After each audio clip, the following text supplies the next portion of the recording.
The massive scout ship of the Galactic Empire dropped out of hyperspace with a silent flash of light. Its dark hull, stretching 3 kilometers long, absorbed the distant sunlight as it drifted past Neptune's orbit. Inside the vessel, hundreds of alien beings worked at their stations, their 4-fingered hands moving across holographic displays with practiced efficiency. Commander Zextal stood on the bridge, his scaled skin reflecting the soft blue glow of the ship's instruments. His species had led the Empire's expansion for over 3,000 years, and this was just another routine survey mission. Or so he thought.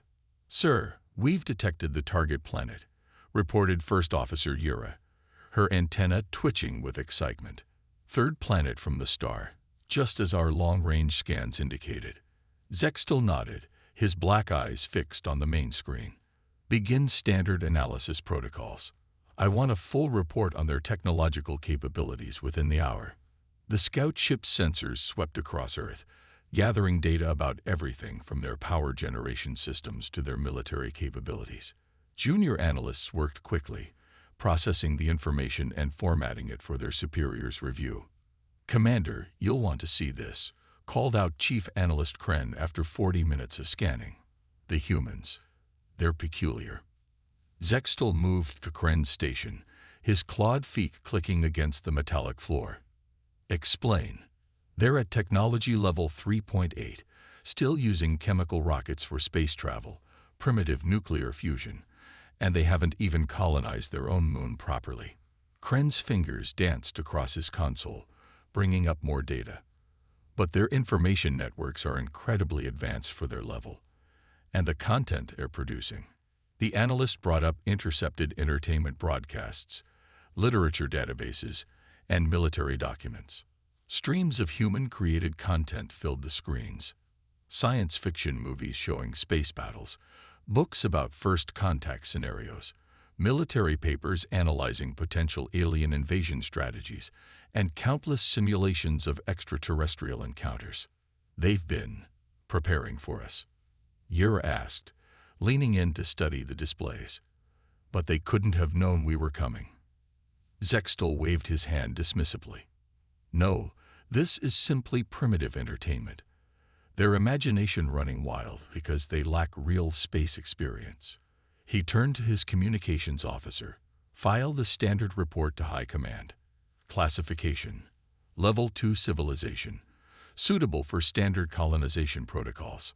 As the report was being prepared, more data poured in. The humans had launched thousands of satellites, many more than needed for their technology level. They had built massive underground complexes, far larger than their military needs would suggest. Their scientific research focused heavily on theoretical shield penetration, faster-than-light travel, and energy weapon development. Technologies they shouldn't even know about yet. "Sir," Kren spoke up again, his voice carrying a note of concern.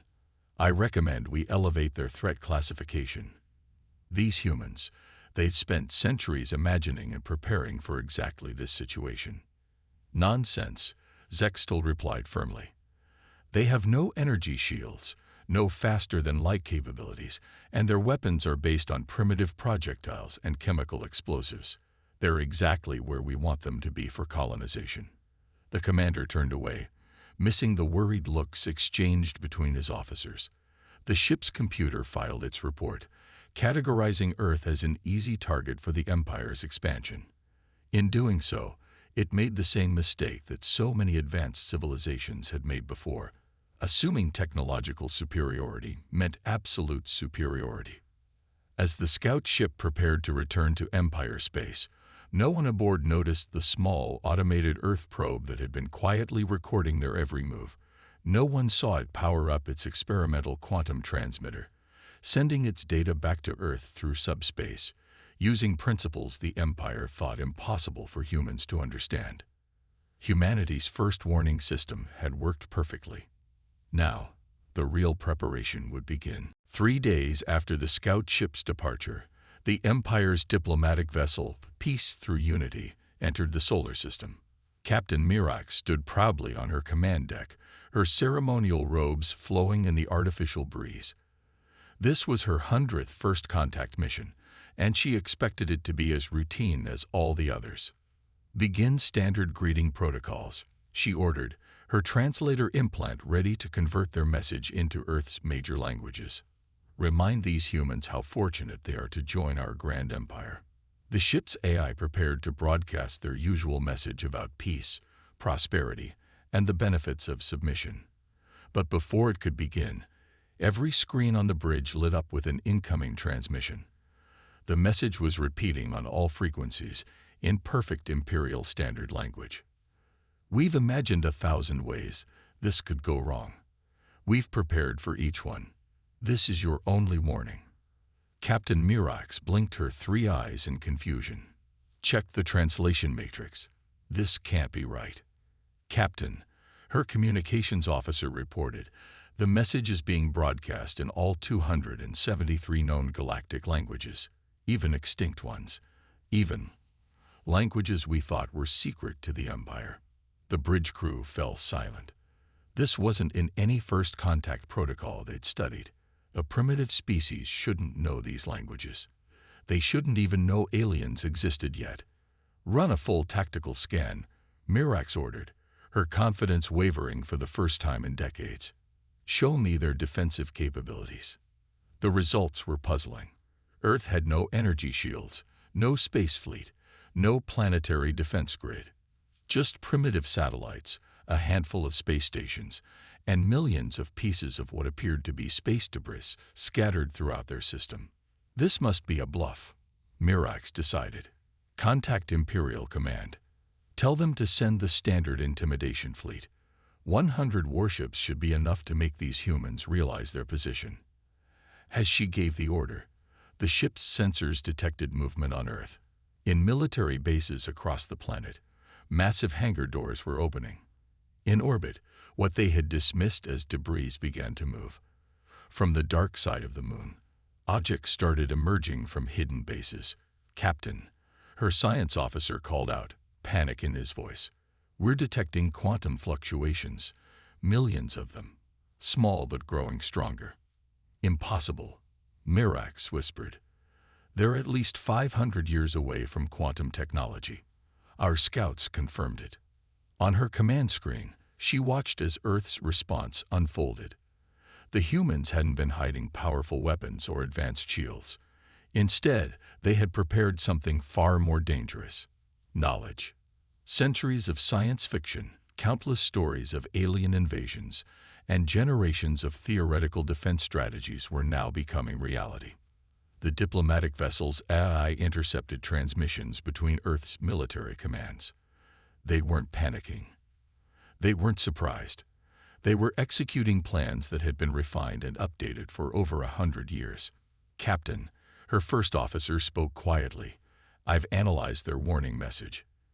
It's a quote from one of their military documents, written 300 years ago. They've been planning for this since before they had electricity." Mirax stared at the blue-green planet below. In all her years of diplomatic service, she had never encountered a species that had prepared so thoroughly for a meeting they weren't supposed to know was coming. As the Empire's warships began their approach through hyperspace, Earth continued its preparations. The humans had given their warning, their only warning. Now they would show the galaxy why they had been so confident in giving it. Admiral Vexthor watched with satisfaction as his fleet of 100 warships emerged from hyperspace. The massive vessels, each one capable of destroying a continent, formed a perfect attack pattern above Earth. Their golden hulls gleamed in the sunlight, a display of power meant to terrify the primitive humans into submission. "Send the surrender demand," he ordered from his flagship's command center. "Show them our ship's weapons charging up. That usually convinces the stubborn ones." His crew obeyed, but their confident smiles faded as they watched their sensors. Thousands of small objects were rising from Earth's surface and orbital stations. They looked like simple satellites, hardly bigger than shuttlecraft. "Sir," his tactical officer reported, "the humans are launching some kind of primitive drones. Our analysis shows no significant weapons or shielding." Admiral Vexthor laughed. "Let them try their best.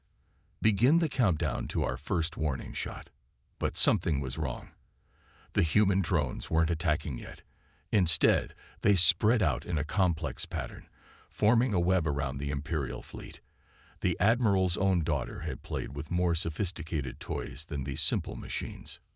"Sir," his sensor operator suddenly shouted. "The drones, they're creating some kind of quantum field." Before the Admiral could respond, the impossible happened. The drones activated together, generating overlapping fields that somehow interfered with the Imperial ship's shield harmonics. Knowledge that should have taken centuries to develop was being used against them with devastating effect. Shields failing on decks 12 through 15, came the first panic-filled report. Then another. "Our weapons aren't responding." And another. "Navigation systems are going dark." Admiral Vexthor gripped his command chair as his mighty fleet began to drift helplessly in space. How? Their technology is centuries behind ours. On his main screen, a transmission appeared. A human military officer, wearing a simple blue uniform, spoke calmly. "We've had centuries to think about this moment. Every science fiction story, every space opera, every alien invasion movie, they were all preparation. We didn't need to match your technology. We just needed to understand how it might work." The human drones pressed their advantage. They didn't fire conventional weapons. Instead, they used precisely calculated quantum pulses that slipped through shield frequencies the Empire had thought impossible to breach. One by one, the mighty Imperial warships lost power. "Admiral," his science officer reported grimly, "I'm detecting more quantum signatures. From inside the asteroid belt, from the moons of Jupiter, from Saturn's rings. The entire solar system is a trap." Through his flagship's windows, Vexthor watched in horror as hidden human bases activated across the solar system. Facilities that had been built in secret for generations, waiting for this exact moment. The Empire's standardized tactics, unchanged for millennia, were useless against an enemy that had spent centuries imagining this very fight. "We never needed to match your technology." The human transmission continued. "We just needed to understand its principles. Every child on Earth has grown up thinking about how to fight aliens. Every engineer has designed theoretical countermeasures. Every scientist has considered the physics behind your technology. Your mistake was giving us time to prepare." As his mighty fleet drifted powerless in space, Admiral Vexthor finally understood. The Empire had conquered 1,000 worlds through overwhelming force, but they had never faced an enemy that had prepared for them before they even reached the stars. The humans hadn't just prepared weapons, they had prepared knowledge, imagination, and understanding. And now, the Empire's greatest fleet was learning exactly why Earth's warning had been so brief. They hadn't needed to say more. General Sarah Chen sat in Earth's Combined Defense Command Center, deep beneath the Rocky Mountains, watching the Empire's mighty fleet drift helplessly in space. Hundreds of officers from every nation worked at their stations, coordinating the most important military operation in human history. "Phase 1 complete," her aide reported. "The quantum disruption field has neutralized their primary systems. Should we begin Phase 2? The general nodded, her expression stern. "Show them what else we've learned from our science fiction." Across the solar system, humanity's hidden preparations came to life. From Mars' underground bases, specially designed EMP missiles launched toward the disabled Imperial ships. From Earth's orbital platforms, experimental hacking drones moved in, using theories developed by generations of computer scientists who had imagined how alien computer systems might work. "Ma'am," called out her technology chief, "we're accessing their databases using the decryption algorithms we developed. It's working exactly like we predicted. Their cybersecurity hasn't changed in 1,000 years." On the main screen, they watched as Imperial crew members abandoned their powerless ships, their escape pods floating in space. Earth's automated rescue ships moved in, carefully collecting the aliens who had expected to be their conquerors. "Their admiral is requesting to speak with our leader," the communications officer announced. General Chen straightened her uniform. "Put him through." Admiral Vexthor's image appeared on screen, his alien features twisted with confusion. How? How did primitives like you defeat our most advanced fleet? Simple, Chen replied calmly. We've been studying you since before we discovered electricity. Every alien movie, every science fiction book, every wild theory. We turned them all into research projects. When your scout ship arrived, it confirmed many of our guesses about how advanced technology might work.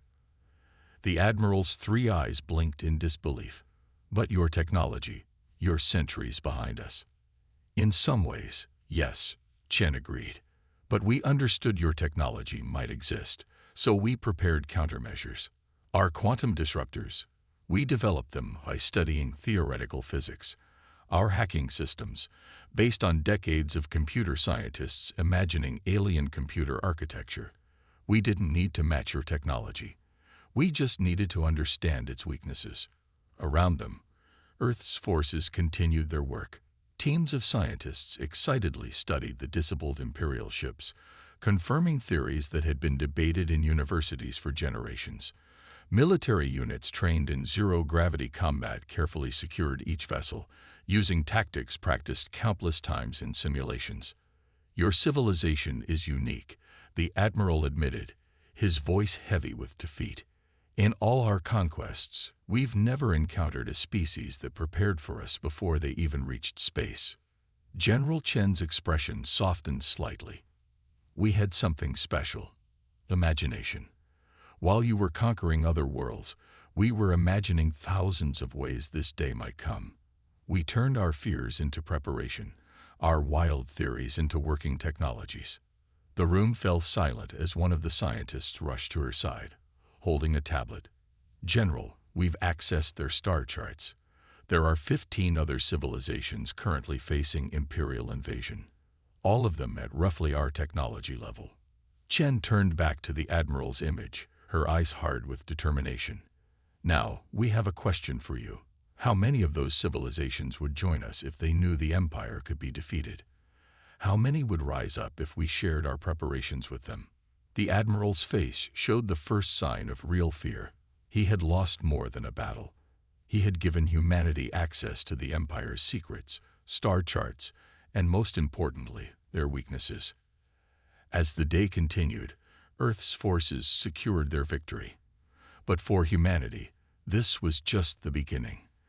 They had spent centuries preparing for this moment, and now they had an entire galaxy of possibilities ahead of them. Dr. Maya Patel stood in the captured Imperial flagship's command center, her hands moving excitedly over the alien control panels. Around her, teams of Earth scientists worked day and night, unlocking the secrets of technology they had only dreamed about until now. Another hidden factory activated in the Kuiper Belt, her assistant reported. That makes 37 automated production facilities we had waiting out there. The Empire never even noticed them. Maya nodded, her eyes fixed on the streams of data flowing across the alien screens. And each one is now producing more quantum disruptors using the Empire's own technology. Have our stealth platforms reached the nearest Imperial colony yet? Before her assistant could answer, an urgent message flashed across the main screen. The Empire had finally responded to their fleet's defeat by sending an even larger armada. 500 warships were approaching from 3 different directions. General Chen's face appeared on a side screen. Dr. Patel, please tell me you found what we're looking for in their databases. Maya's fingers flew across the alien keyboard. Better than that, General. We've confirmed everything. The Empire has been using the same tactics, same security codes, and same shield frequencies for over 2,000 years. They never expected anyone to understand their technology well enough to exploit it. On screens around the command center, they watched as humanity's preparations continued to unfold. Hidden bases on Mercury were manufacturing advanced weapons using stolen Imperial designs.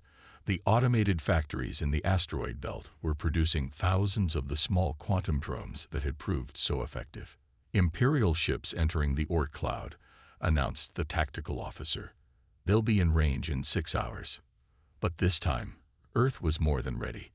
As the Imperial Armada approached, They encountered not a primitive civilization, but a solar system transformed into a fortress. Every piece of space debris could be a hidden weapon platform. Every asteroid might contain a quantum disruptor. Every innocent-looking satellite could be carrying hacking tools designed to pierce their defenses. Message from the Imperial flagship called out the communications officer. Their Grand Admiral demands our immediate surrender. General Chen smiled. Show them our response. Across the solar system, thousands of hidden platforms reveal themselves. The entire asteroid belt lit up with activity as concealed factories and defense stations emerged. From behind Jupiter's moons, massive energy collectors powered up. Human versions of Imperial technology, built from centuries of theoretical work and reverse engineering. They're receiving our transmission now, Maya reported, watching the data streams. Their systems are detecting our full capabilities. She paused, grinning. Their flagship's computer just crashed from trying to process all our defensive positions. The Imperial fleet's formation broke as they realized the true scale of Earth's preparations. What had looked like a primitive solar system was actually a carefully constructed web of defenses, factories, and hidden bases, all now enhanced with captured Imperial technology. New message from their Grand Admiral, the communications officer announced. They're requesting a diplomatic channel. General Chen turned to Maya. How many of their colony worlds can we reach with our stealth platforms? 23, Maya replied. And each one has populations that might be very interested in learning how we defeated their invincible empire. The general nodded, her expression determined. Tell the Grand Admiral we'll discuss terms, not for our surrender, but for the Empire's transformation. It's time they learned that imagination and preparation can be more powerful than any weapon. As Earth's forces moved to surround the new Imperial fleet, humanity prepared for its next great adventure. They had defended their home. Now they would reshape the galaxy, armed with the most powerful weapons they had ever possessed. Knowledge, creativity, and the willingness to share both with others who dreamed of freedom. Ambassador James Rodriguez stood before the Imperial Senate, his simple Earth uniform standing out among the ornate robes of the alien representatives. The vast chamber, filled with beings from 1,000 conquered worlds, had fallen completely silent. Let me show you what we found in your own archives, he said, activating the holographic display he had brought from Earth. The chamber filled with images of worlds before and after Imperial conquest. For 3,000 years, you've followed the same pattern, James continued, his voice echoing through the chamber. You find worlds just beginning to reach for the stars. You wait until they're advanced enough to be useful, but not advanced enough to resist. Then you strike. The Senate chamber erupted in whispers as he displayed more evidence. Planet after planet, civilization after civilization, all falling to the same tactics, the same strategies, the same overwhelming force. But you made a mistake with Earth, he said, switching the display to show humanity's preparation records. While you were conquering others, we were watching the stars and imagining. Every possibility, every scenario, every type of alien contact, good and bad. From her position in the audience, Dr. Maya Patil operated her tablet, sending new data to the display. The images showed Earth's hidden preparations, underground bases, asteroid facilities, theoretical research into advanced technologies. We didn't just write stories about space, James explained. We turned those stories into plans. Every science fiction book became a research project. Every alien invasion movie became a defense scenario.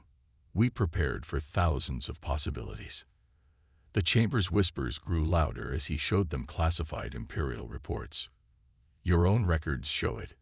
You've never failed to conquer a world at our technological level. Until Earth, you've never encountered a species that prepared for you centuries before you arrived. An Imperial senator stood up, his scaled skin reflecting the holographic light. Why are you showing us this? James smiled. Because you need to understand what makes humanity different. We didn't just defeat your invasion fleet. We comprehended your technology, understood your tactics, and found weaknesses you didn't know existed. All because we spent centuries imagining how we might need to defend ourselves. Maya stepped forward, adding her own voice. We've analyzed your conquest records. There are 27 worlds right now at the same stage Earth was at. You're planning to invade them all within the next 5 years. The chamber erupted in chaos as she displayed the invasion plans. But James raised his hand, calling for silence. We're not here to destroy the Empire, he announced. We're here to change it. Earth is willing to share our defensive technologies with every world you're planning to conquer. Not just the weapons, the knowledge, the imagination, the ability to think beyond what seems possible. The Senate fell silent again, but this time with a different kind of tension. Hope began to appear on many alien faces. Your empire has stagnated, James continued. You've used the same tactics, same technology, same strategies for thousands of years. Earth offers something new. The power of human creativity combined with imperial technology. Maya displayed the final images. Earth's ships working alongside imperial vessels, human scientists teaching alien engineers, freed worlds beginning to build their own defenses. The choice is yours, James concluded. Continue with your failing conquest strategies, or join us in creating something new. Earth isn't interested in revenge. We want to share what made us strong. Our imagination, our preparation, our willingness to believe in impossible things, and then make them possible. As the Senate chamber erupted in discussion, James and Maya exchanged knowing looks. The revolution they had started wouldn't be won with weapons, but with ideas. And humanity had an endless supply of those. 5 years after Earth's first contact with the Empire, the galaxy had changed beyond recognition. Captain Lisa Chen, daughter of the famous General Chen, stood on the observation deck of the Joint Earth Imperial Training Station, Imagination's Edge, watching ships from 50 different worlds practice defense maneuvers together. Another world joined the alliance today, reported her alien second-in-command, Crix, a former Imperial officer who had embraced Earth's ways. The Zentari system. They were next on the Empire's old conquest list. Lisa nodded, smiling as she watched a Zentari ship successfully perform a quantum dodge maneuver, a technique that had helped Earth defeat the Empire's first invasion fleet. How long did it take them to adapt our defensive systems? 3 days, Crix replied, his mandibles clicking with amusement. They had already imagined similar technology in their entertainment stories, just like humans did. Below them, in the station's massive library, thousands of alien visitors moved through the halls. They weren't studying weapons or military tactics. Instead, they were reading Earth's science fiction, watching human movies about space, and learning how to imagine new possibilities. Message from Earth's Central Command. A young officer called out. The last Imperial conquest fleet has officially been converted into a diplomatic and exploration force.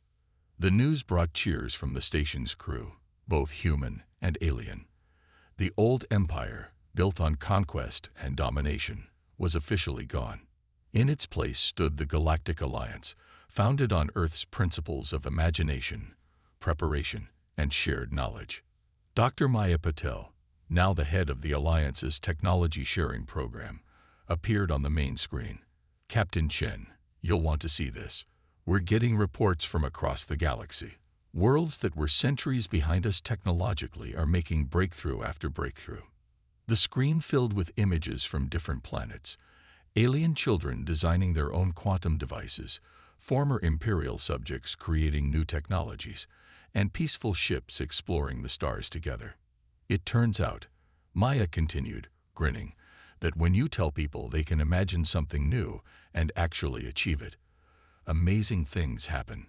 Earth's greatest export wasn't our defensive technology, it was hope. Lisa walked to her command console, where a piece of paper hung in a simple frame. It was the original warning Earth had sent to the Empire.